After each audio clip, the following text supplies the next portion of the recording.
Hindi na lumalabas yung ano dito eh. 300 kg, 600 kg, tsaka 800 kg. Puro 1,000 kg na lang eh, oh. Mula kanina nung nag-open ako, walang lumabas kahit isa. Puro 1,000 kg na lang lumalabas. Baka bagong update yata nilalamove to.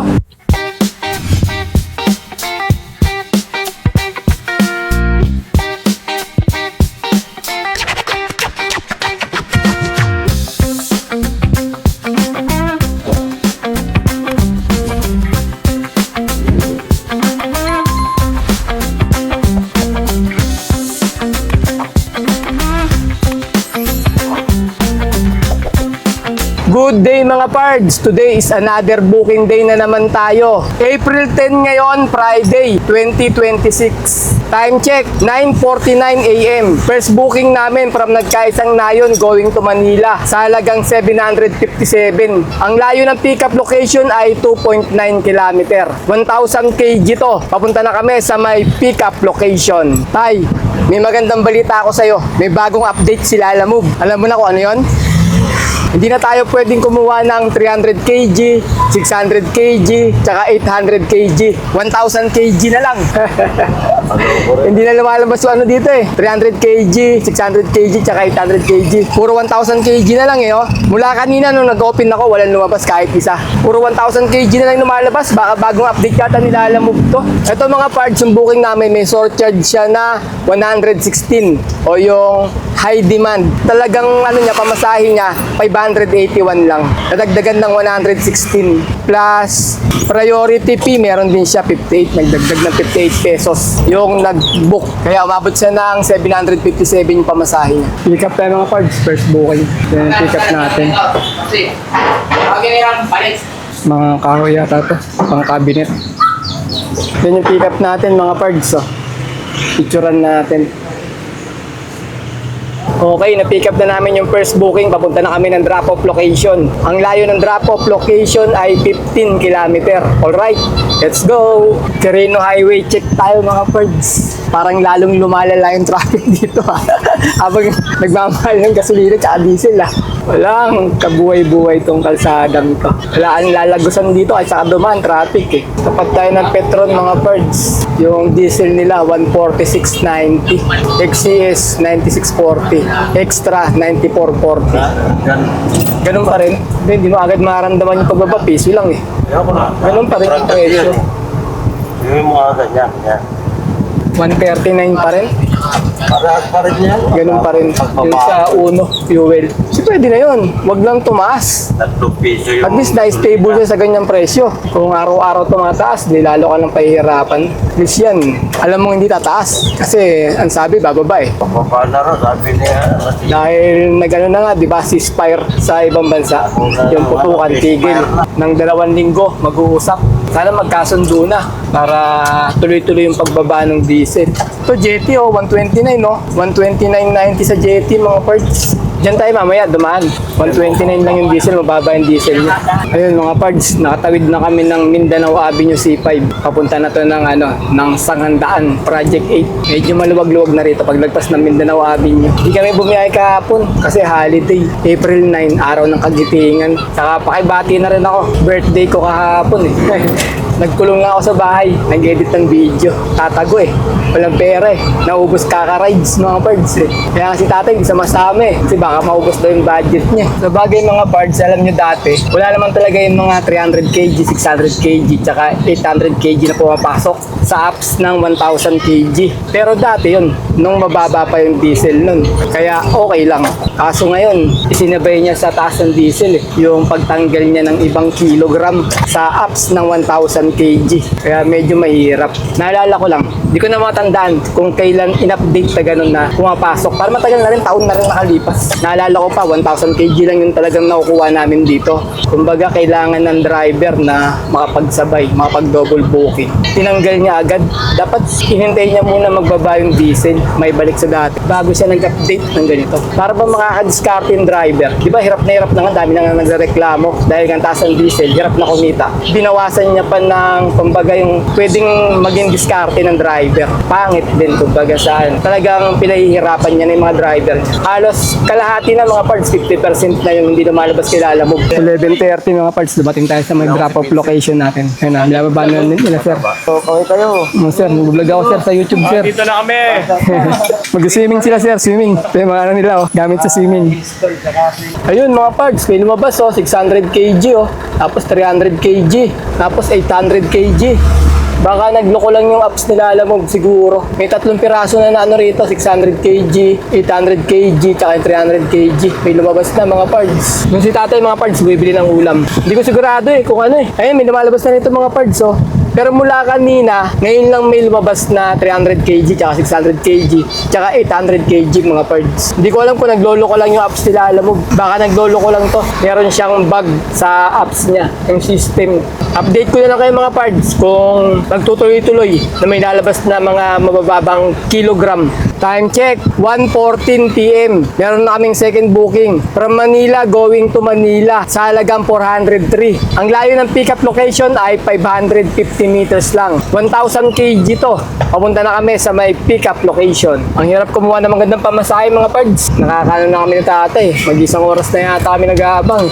O, wala pa, siguro pa 45 minutes. Pero okay na to, malapitan muna. Tsatsagaan ko to. Maya-maya konti hapon, baka tumaas yung mga booking dito. Pickup tayo mga parts. Second booking natin to. Medical supply mga pick-up natin. Ano lang.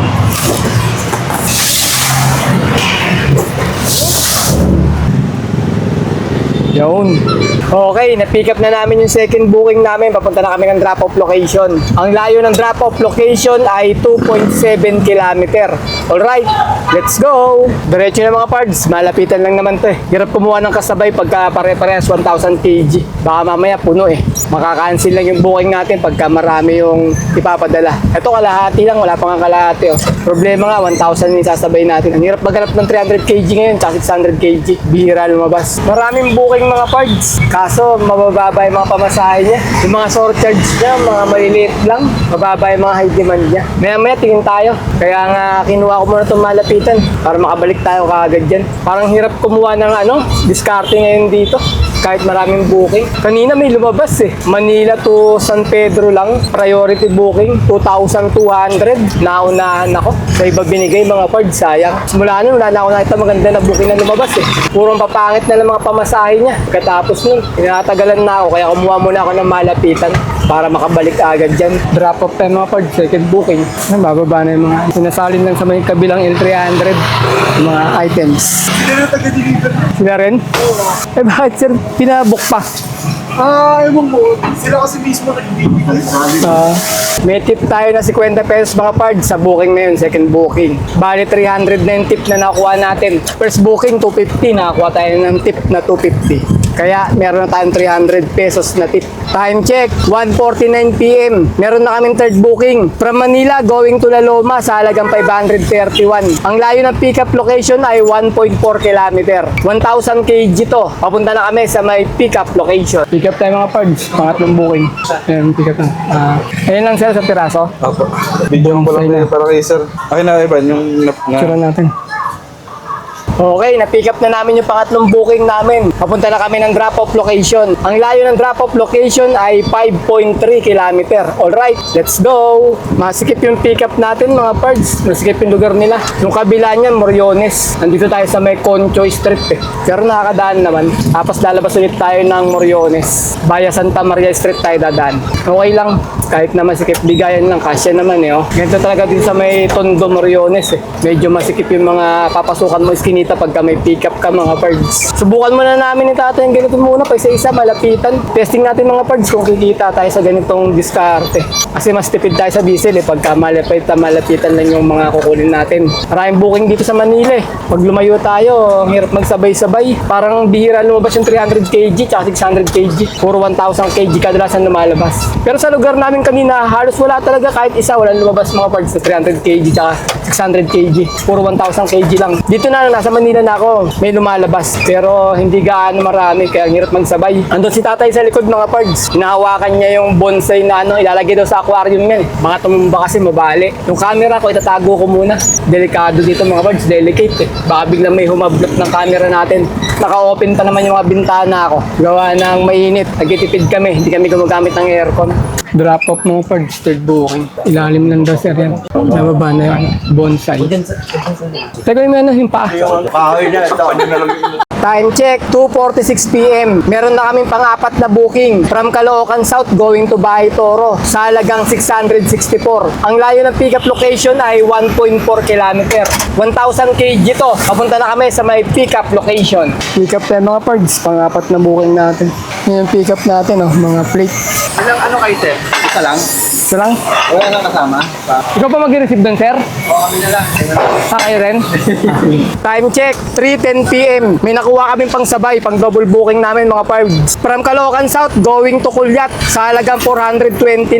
Ang layo ng pickup location ay 500 meters lang. 600 kg to. Papunta na kami sa may pickup location. Wala mga pards, pinuntahan ko sa may pickup. Itong nakuha ko. Tapos na raw to, oo. Hindi ko kasi tinawagan dahil 500 meters lang yung pickup natin. Kaya dumiretso punta na ako sa may pickup. Pagdating dito, hindi nila alam. Tinawagan ko yung nag-book. Tapos na raw. Kanina pa daw natapos yung booking na to. Bali, diretso ko na to. Ano to mga pards Priority booking. Nagsabay lang ako ng panibagong isa. Sinabayin natin, ganun din pala. Fake booking pa rin nakuha natin. Wala, inaalap talaga mga pards. Minsan lang makakuha ng kasabay. Fake booking pa. Dami na sanang booking ko ngayong hapon. Alas 3 na ng hapon mga pards Drop off tayo mga pards. Pang-apat na booking. Walang trend. Nababa na nila sa yung bakal. Picturean natin mga pards. Alas 4 na ng hapon mga pards. Natapos na namin yung pang-apat na booking. Uwi na kami ni tatay. Sumasakit kasi yung tiyan ko mga pards. Okay, maingay Manos na tayo Nakaraan masakit yung tiyan mo Umuwi tayo Ngayon ako naman sumasakit yung tiyan ko. Uwi naman tayo ngayon.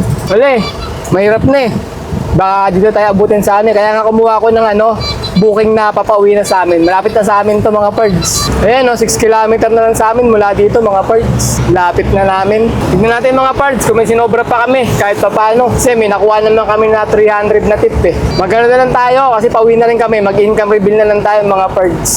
Naka-apat na booking kami mga pards ng malapitan. At ang kinita namin ay 1,898. 2 piso na lang mga pards, 1,900 na Sabihin na natin 1,900 na. 1,900. Pagkatapos nakakuha kami ng tip na 300 nga. Pag inad natin, magiging 2,200. Pagkatapos, estimate ko naman yung diesel na mga pards. 1/4 lang yun na, na bawas. Di ba nga pagka, kalahati ng kalahati, siya, 1,500. Kasi yung kalahating tangke namin ay 3,000. Kaya, magkukrodo lang ako ng 800. Kasi 1/4 lang yung nabawas niya. Tapos, 100 na pangkain, bawasan natin kasi hindi pa kami nagme-merienda ni tatay. Alas 4 pa lang Uwi na kami ng bahay Kaya 100 lang yung pangkain namin, yung ulam namin kaninang tanghali. Bali 900 yung ibabawas natin. 2,200 minus 900 equals 1,100 mga pards. Naka 1,100 kami na malinis. Labas na rin yung pangkain, pan-diesel, saka yung commission nila alamog.